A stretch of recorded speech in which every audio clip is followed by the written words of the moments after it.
రథసప్తమి భక్తులకు సేవకుడిగా ఎమ్మెల్యే గొండు శంకర్.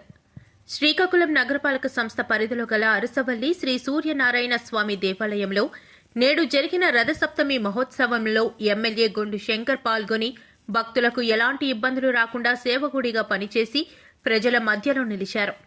రాష్ట్ర ప్రభుత్వం ప్రతిష్టాత్మకంగా ప్రభుత్వం ఆధ్వర్యంలో నిర్వహిస్తున్న రథసప్తమి వేడుకలలో కేంద్ర మంత్రి కింజరాపు రామ్మోహన్ నాయుడు, రాష్ట్ర మంత్రి కింజరాపు అచ్చెన్నాయుడు మరియు ఇన్ఛార్జ్ మంత్రి శ్రీనివాసరావులు పాల్గొన్నప్పటికీ వారితో పాటు ఎమ్మెల్యే గొండు శంకర్ ముఖ్య కార్యక్రమాల్లో పాల్గొని అనంతరం ప్రజల మధ్యకు విచ్చేశారు. ప్రధానంగా అన్ని క్యూ లైన్లలో భక్తులు ఎలాంటి ఇబ్బందులు పడకుండా అన్ని ప్రాంతాలకు అతని ద్విచక్ర వాహనంపై పర్యటించి సాధారణ భక్తుని వలె భక్తుల మధ్యలో ఉండి సమస్యలను పరిష్కరించారు. అదేవిధంగా ప్రసాదం పంపిణీ వద్ద ఆలయంలోకి ప్రవేశించి నా ప్రాంతంలో ప్రత్యేకంగా శ్రద్ధ వహించి భక్తులకు కలుగుతున్న అసౌకర్యాలను తొలగించారు.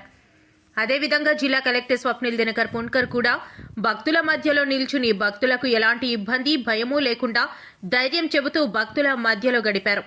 రథసప్తమి ఆదివారం కావడంతో శ్రీ సూర్యనారాయణ స్వామి భక్తులు లక్షలాదిగా తరలి రావడంతో సాయంకాలం వరకు భారీ ఎత్తున భక్తులు పాల్గొని దర్శనం చేసుకుని తరించారు.